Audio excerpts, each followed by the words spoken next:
It's wild that Venom's movie franchise was so successful that it outperformed the rest of Sony's Spider-Man universe by more than 5 times the total global box office. The first installment of Sony's Spider-Man universe, Venom, earned promising results upon its release in 2018 after debuting one of the most popular characters associated with Spider-Man.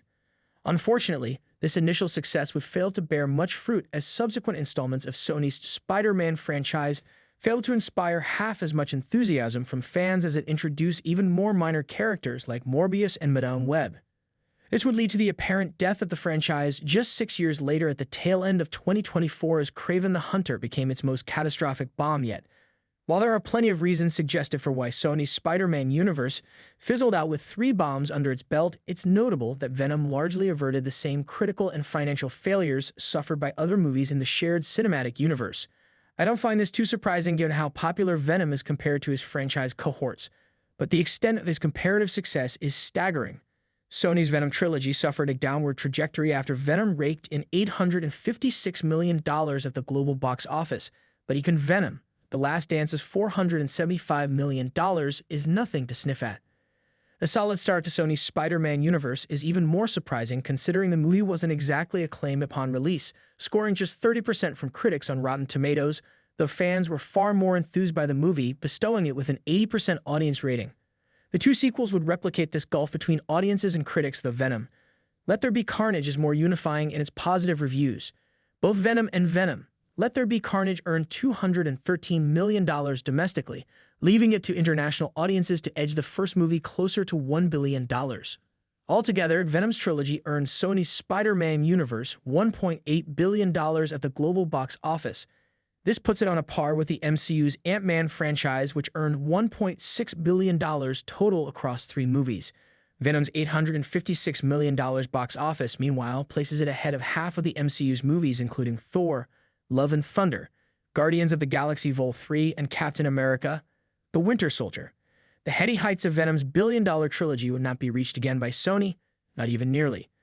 Morbius is the highest-grossing movie in Sony's Spider-Man universe outside of Venom's trilogy, with $162 million. This is also the second lowest rated of the franchise, beaten only by Madame Web, which earned $100 million. Given the consistently poor reception to Sony's Spider-Man universe, the writing was on the wall for the record-setting Kraven the Hunter, which earned just $59 million globally and heralded the doom of the franchise as a whole. Altogether, these movies earned just $322 million total. Not only does this fall excessively short of Venom's $1.8 billion, but it doesn't even measure up to the lowest-earning movie in the trilogy, Venom: The Last Dance. In fact, Venom's franchise earned 5.5 times more than Sony's other movies.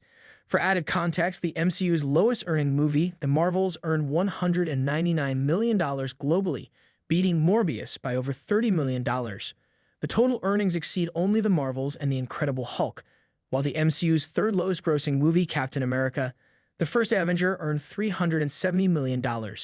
While I find this to be particularly mind-blowing, I can't say that I'm entirely surprised. Put simply, Venom outperformed his franchise colleagues by virtue of his recognizability. Venom remains one of the most iconic characters from Marvel Comics and one of Spider-Man's most popular adversaries. With that in mind, I can't help but wonder if Sony's fortunes may have changed for the better had the studio opted to lean into any semblance of interconnected plots and featured Venom in any one of its other movies. Instead, Venom was seemingly killed off in his final appearance, which makes me wonder whether Sony ever intended for him to reappear in a future installment. Bolstering Venom's popularity is Tom Hardy's incredible star power and his celebrated portrayal of Eddie Brock and Venom.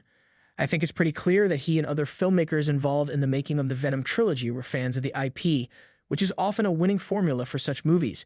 Ultimately, however, I can't skirt over the fact that the other movies in Sony's Spider-Man universe had a huge task in justifying their existence without Spider-Man, a task many believe they failed, ultimately helping Venom's franchise to blow them out of the water.